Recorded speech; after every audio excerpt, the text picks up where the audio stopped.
Bismillahirrahmanirrahim. Assalamualaikum warahmatullahi wabarakatuh. Bagaimana kabarnya anak soleh? Mudah-mudahan anak soleh sekalian dalam keadaan sehat walafiat dan tentunya tetap semangat untuk mempelajari matematika. Baik anak soleh sekalian, bersyukur kita kehadirat Allah Subhanahu wa taala. Alhamdulillah, hingga pertemuan kali ini Allah masih memberikan kita kesehatan, kesempatan juga kekuatan sehingga kita bisa melanjutkan kembali pembelajaran matematika pada pertemuan kali ini. Kemudian salawat serta salam semoga senantiasa tercurahkan kepada junjungan kita, kepada suri tauladan kita, yakni baginda Rasulullah Muhammad sallallahu alaihi wasallam, serta keluarganya, para sahabatnya, tabi'in, tabi'ut tabi'in dan seluruh kaum muslimin yang tetap istiqomah mengikuti sunnah-sunnah beliau hingga akhir zaman. Allahumma shalli ala sayyidina Muhammad wa ala alihi wa ashabihi wa man tabi'ahum bi ihsanin ila yaumiddin. Baik, memulai pembelajaran kita pada pertemuan kali ini kita buka dengan sama-sama melafazkan basmalah. Bismillahirrahmanirrahim. Dilanjutkan dengan membaca doa. A'udzubillahi minasyaitonirrajim. Bismillahirrahmanirrahim.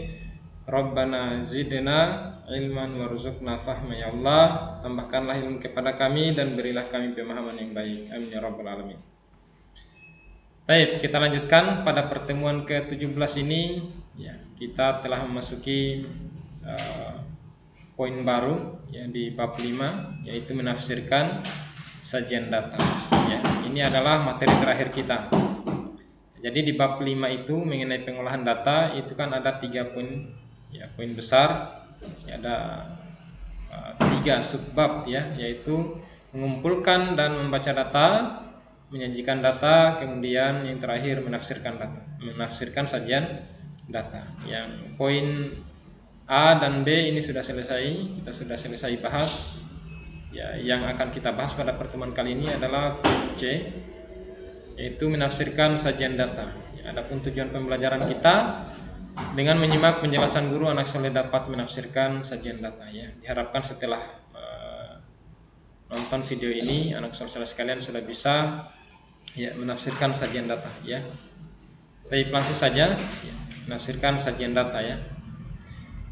Menafsirkan data berarti mencari informasi lain yang tidak tertulis pada data. Ya, banyak informasi lain yang dapat diperoleh dari data yang telah disajikan dalam bentuk tabel atau diagram.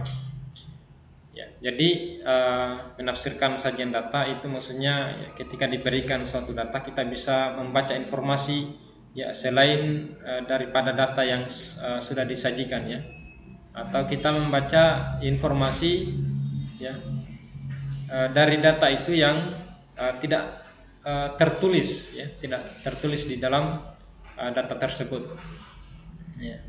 Misalnya kita mencari data tertinggi ya, atau data terendah, jumlah data, selisih antar data dan lain sebagainya ya, masih banyak lagi. Ya, contoh ya, perhatikan data pada tabel berikut. Ya, ini adalah data banyak gol, ya, banyaknya gol ya, pada pertandingan futsal siswa kelas 5. Jadi dari data ini ya, ini datanya kalau kita baca ya, bahwa pada pertandingan pertama ada 2 gol ya. Pada pertandingan kedua 3 gol ya, pada pertandingan ketiga 3 gol, pada pertandingan keempat 5 gol, pada pertandingan kelima ada 4 gol ya. Nah, ini data yang disajikan seperti itu kita baca ya, tapi ada informasi lain yang bisa kita gali daripada data ini ya, yang tidak tertuliskan di sini ya. Misalnya saja yang pertama, gol terbanyak terjadi pada pertandingan keempat ya. Jadi tidak tertulis di sini bahwa gol terbanyak ya terjadi pada pertandingan, tapi kita bisa membacanya ya. Ya, yaitu ada 5 gol ya pada pertandingan keempat. Ini sudah yang terbanyak ya ketimbang yang lainnya. Terus misalnya saja gol paling sedikit terjadi pada pertandingan ke-1 ya. Jadi kelihatan di sini. Kemudian selain itu selisih banyak gol pada pertandingan ketiga dan keempat adalah 2 gol ya. Pertandingan ketiga dan keempat ya. Pertandingan ketiga ada 3 gol, pertandingan keempat ada 5 gol. Jadi selisihnya ada 2 gol ya. 5 kurang 3 sama dengan 2 ya. Terus misalnya saja jumlah gol dari seluruh pertandingan adalah 17 gol. Jadi ya, di sini tidak dicantumkan berapa ya jumlah keseluruhannya. Nanti kita bisa membacanya sendiri ya, dengan menjumlahkan ini. Ya, 2 tambah 3 tambah 3 tambah 5 tambah 4 sama dengan 17. Ya, seperti itu. Dan masih banyak lagi yang bisa kita baca dari data ini ya. Ini hanya contohnya saja. Terus perhatikan diagram gambar berikut. Hasil panen pepaya ya, Pak Rafli bulan Januari ya. Nah, ini tabelnya ya. Ini adalah diagram gambar ya. Gambar. Ini ada keterangannya di sini bahwa yang utuh ini ada mewakili 10 pepaya ya. Jadi dia hanya satu ini tapi hitungannya 10 pepaya sebenarnya. Kemudian yang setengah ini ya ini mewakili 5 ya, 5 pepaya. Nah, kalau kita lihat data ini kita bisa membaca ya informasi yang diberikan kepada kita bahwa minggu ke-1 itu ada berapa ini? Ada 1 2 3 4 berarti ada 45. Ya, 45. Kemudian minggu kedua itu ada 35. Nah, ini data yang diberikan kepada kita ya, yang kita bisa data ini dimunculkan kepada kita bisa melihatnya bahwa data ini ingin memperlihatkan kepada kita seperti itu ya, bahwa minggu ke-1 ada 45, minggu kedua ada 35, minggu ketiga ada 60 ya, minggu keempat ada 55. Itu yang diperlihatkan kepada kita. Tapi ada informasi yang tidak terlihat yang bisa kita membacanya sendiri ya. Misalnya saja hasil panen pepaya terbanyak ya terjadi pada minggu ketiga ya kan, kita bisa melihat bahwa ternyata minggu ketiga ini ya paling banyak ya hasil panennya, yaitu sebanyak 60 buah. Dari mana 60 buah ya? Dari sini, karena satu pepaya utuh itu mewakili 10 pepaya, berarti kalau ada 6 berarti 6 kali 10 60 ya.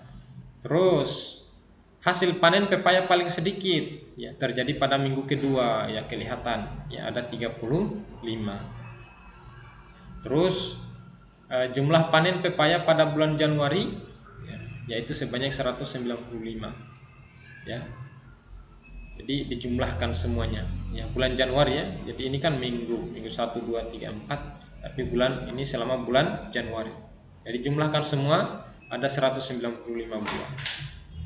Seperti itu ya. Dan masih banyak lagi. Terus ya, contoh ketiga. Perhatikan diagram batang berikut ya. Diagram batangnya ini mengenai tinggi badan siswa kelas 5 ya. Jadi data ini dimunculkan, kita bisa ya melihat bahwa yang punya tinggi badan 147 itu ada 5 siswa ya. Yang tingginya 148 ada 6 siswa. Yang tinggi badannya 149 itu ada 4 siswa dan seterusnya ya. Tapi ada dari data ini ada informasi yang tidak tercantum ya, yang kita bisa membacanya sendiri ya. Misalnya saja ya, paling banyak siswa memiliki tinggi badan 150 cm yaitu sebanyak 8 siswa ya. Jadi yang paling banyak ya, siswa yang memiliki tinggi badan 150 ya, kelihatan dari grafiknya sini ya, diagramnya, bahwa yang memiliki tinggi badan 150 ini yang paling banyak ya, yaitu ada 8 siswa. Kemudian selisih banyak siswa yang memiliki tinggi badan tertinggi dan terendah yaitu sebanyak 3 siswa ya. Jadi yang tertinggi di sini berapa ya? Ya, yang paling banyak ya, selisih banyak siswa yang memiliki tinggi badan tertinggi ya. Yang tertingginya berapa ya? Tertingginya di sini ada 151 ya. Ini tinggi badan tertinggi ya, bukan yang terbanyak ya. Tertinggi 51. Yang terendah 149. Kita kurangkan 151 kurang 149 itu sama dengan 3 siswa. 3 siswa ya. 151 kurang 149. Itu seharusnya 2 siswa. Coba kita lihat lagi ya, selisih banyak siswa yang memiliki tinggi badan tertinggi. Oh, tinggi badan tertinggi. Ya. Tinggi badan tertinggi adalah 151, betul ya? Ya. Dan yang terendah yaitu sebanyak 3 siswa, bukan 3 siswa ya. Perhatikan. Jadi di sini 151 kurang 49 itu sama dengan berapa? Seharusnya 2 ya selisihnya. Ya kan? Ya. Jadi di sini 2 siswa ya. 151 ya. Ya dikurang 149 sama dengan 2. Ini dari bukunya ya. Ya, Ustadz langsung menyalin saja. Ya, ternyata Ustadz tidak menghitungnya ya. Jadi ini keliru ya. Keliru. Seharusnya sebanyak 2 siswa ya. Nah, selanjutnya jumlah siswa kelas 5 ada 30 anak. Nah, perhatikan jumlah siswa kelas 5 ada 30 anak. Dijumlahkan semuanya ya. Jadi ini siswa kelas 5 semuanya dijumlahkan. Ini di sini ada 5 tambah 6, terus tambah 4, tambah 8, tambah 7 sama dengan 30 ya. Nah, nanti bisa dijumlahkan ya. Nah, selanjutnya contoh yang keempat, perhatikan diagram lingkaran di samping. Ini adalah diagram lingkaran ya, mengenai nilai ulangan matematika ya. Nah, dari data ini kalau kita lihat sepintas ya, kita diberikan data seperti ini ya, kita bisa lihat ya, ternyata nilai yang memiliki nilai 8 itu ada 40% ya. 40% dari jumlah siswa keseluruhan ya. Jadi kemudian nilai 7 ada 15%, nilai 6 20%, nilai 10 5%, dan nilai 9 ada 20% ya. Nah, dari data ini ada data yang tidak dituliskan di sini yang bisa kita membacanya ya, di luar daripada yang dituliskan di sini. Ya, misalnya saja ya, paling banyak siswa mendapat nilai 8 yaitu sebanyak 40 ya, 40 per 100 kali 40 sama dengan 16 siswa. Jadi yang paling banyak siswa mendapat nilai 8 ya. Berapa orang? Ada 16 siswa. Jadi 16 siswa. Jadi 40% dari keseluruhan siswa ya. Keseluruhan siswanya berapa? Ya, keseluruhan siswanya adalah 40 ya. 40. Nah, jadi di sini 40% maknanya 40 per 100. 40 per 100, 40% ya, 40 per 100. Nah, jika kita ingin mencari berapa banyak siswanya ini ya, 40% dari 40 siswa. Nah, tinggal kita kalikan dengan 40 siswa. Nah, maka kita peroleh 16 siswa. Jadi yang nilai 8 ini ada 16 siswa ya, dan itu sudah paling banyak ya.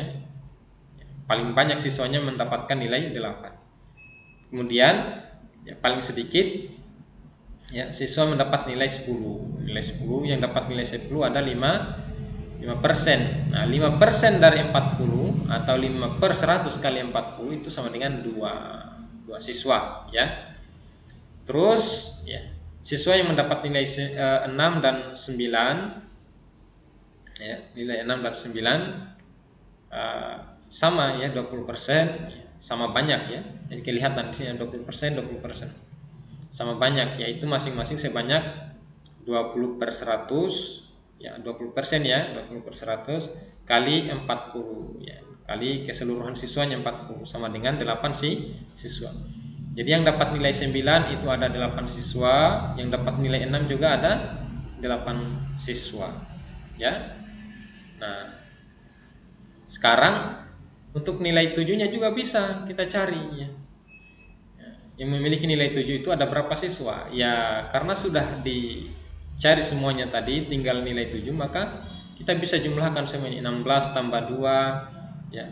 Kemudian tambah di sini 8 ini ada 2 ya. 2 kali 8 16, tambah 16. Jumlahkan semua, nanti 40 dikurangkan dari jumlah keseluruhannya. Ya, nanti kita dapat 6 ya.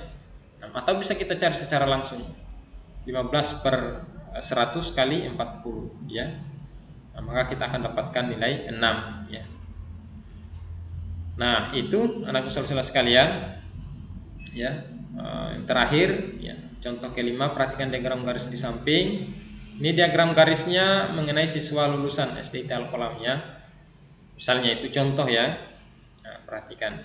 Dari data ini bisa kita mencari informasi lain. Misalnya siswa yang lulus pada tahun 2013 sebanyak 50 orang ya. Siswa yang lulus pada tahun 2013 sebanyak 50 orang ya. Siswa yang lulus pada tahun 2013 sebanyak 50 orang ya. Jadi dari datanya sudah jelas memang ya, sudah kelihatan ya, sudah kelihatan ya. Tapi kita coba cari informasi lain yang tidak kelihatan ya. Tapi kita kan membaca data ya. Jadi menafsirkan data itu bisa saja kita langsung baca seperti itu ya. Kita membaca data itu sudah bagian daripada kita menafsirkan ya. Termasuk informasi-informasi lain yang tidak tertuliskan pada data itu ya. Nah, jumlah siswa terbanyak yang lulus adalah pada tahun 2015 ya, perhatikan, yaitu ada 60 siswa ya. Kemudian jumlah siswa paling sedikit yang lulus adalah pada tahun 2014, kelihatan ya, yaitu ada 40 siswa. Terus pada tahun 2013 ke tahun 2014 jumlah siswa yang lulus mengalami penurunan ya. Jadi di sini ada 50, ternyata turun ke 40 ya. Jadi ada selisih, yaitu 10 siswa mengalami penurunan ya. Terus jumlah seluruh siswa yang lulus selama 5 tahun ya, 2012, 13, 14, 19, 16, 5 tahun, yaitu dijumlahkan semua 45, 50 tambah 40 tambah 60 tambah 55, diperoleh 250 siswa gitu ya. Nah, sekarang ya, tugas ya. Ini tugas ke-18 ya. Jangan lupa ditulis ya di atas ya, sebelum dikerja tugas 18. Diagram gambar berikut menunjukkan data banyak ayam di peternakan dalam 5 bulan. Ini dia diagramnya ya. Jadi satu ekornya ini mewakili 50 ekor ayam ya. Nah, pertanyaannya di sini tentukan pertama banyak ayam di peternakan setiap bulan berapa. Kemudian bulan ya, bulan dengan jumlah ayam terbanyak berapa ya. Bulan dengan jumlah ayam terbanyak ya, lihat di situ bulan berapa. Selisih banyak ayam pada bulan Maret dan April, berapa selisihnya ya, hitung ya, nanti dikurangkan. Jumlah ayam di peternakan selama 5 bulan, jumlahnya keseluruhan dijumlahkan ya, keseluruhannya selama 5 bulan. Nah, terus hanya 2 soal ya. Soal kedua, diagram garis berikut menunjukkan jumlah siswa baru di SDIT Al-Qalam ya. Ini dia ya, ini diagram garis data siswa baru SDIT Al-Qalam. Nah, ini hanya contoh ya, ini bukan aslinya ya. Pertanyaannya di sini ya, buatlah tabel jumlah siswa baru berdasarkan diagram di samping ya. Dari data ini kalian buat tabelnya ya. Kalian buat tabel ya. Jadi tabelnya itu ya, kalau yang pertemuan sebelumnya, pertemuan 15 itu kita dari tabel ya, data tabel kita buat diagram garisnya. Nah, ini diagram garis kita buat tabelnya ya. Jadi tentunya di tabel itu ada 2 kolom ya.